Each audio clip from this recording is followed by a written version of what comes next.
Hey, Tony Amato here with Amato Roofing. Today we're going to be talking about circular saws. These are the three main circular saws that we carry around in our tool trailer every day, that we use on the job site every day. We're going to talk about some of the subtle differences in them and some of the major differences in them. We'll start on this end. This is kind of our go-to saw. This saw is super versatile. It's the most lightweight of them all. It fits nice in the hand. I can use this for 90% of the cuts that I need to make. I can make with this saw. The 20-volt system has plenty of power, and it really depends too on which battery you use, whether you use a 2 amp or up to a 5 amp. We talk about that on another one of our videos. Maybe a link or something floating around here to our battery video talking about amps. Like I say, this saw does it all, cross cuts, rips, but it does have its limitations as far as power goes. If I want to rip a 16-foot long 2x4 or something, I may want to step up to this saw. This is going to be a 7 1/4 inch circular saw.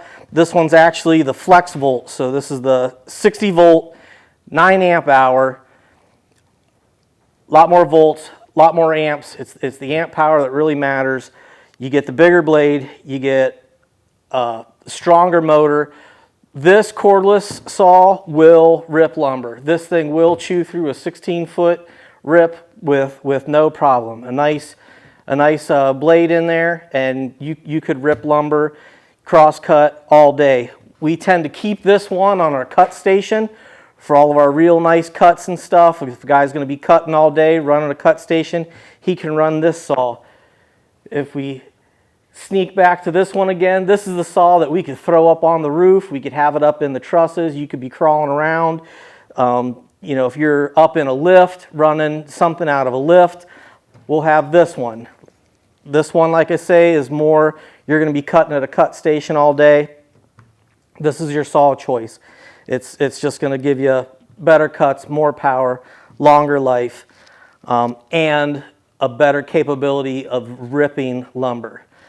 Now we step up to just your everyday, what most people think of when they hear of a circular saw, is going to be your corded model. And sometimes I'm a crazy guy and I buy a whole bunk of 2x8s. And I want to rip the 2x8s in half and make 2x4s just because I'm wild and crazy.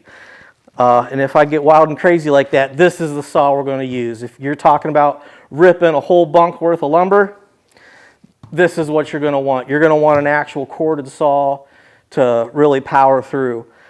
And that's the deal too, is none of these saws do you want to overwork them. You know, so this little guy, once it gets to the point to where we're really stressing it and we're overworking it, now I'm hurting my saw. I'm hurting the life of the motor. I'm hurting the saw itself. So that's kind of how we make the choice when we step up.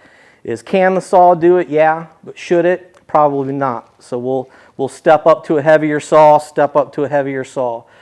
So they're all great saws. They all have their purpose. They all have their place. And we like having the option to pick up whichever one we need to accomplish the jobs that we need to accomplish. That pretty much sums up the circular saw talk about the 3 different saws that we have on the job. You can check us out on Facebook, check out our website. There'll be links. Hit the like button, hit the subscribe button, tell your friends. Check you out on the next one.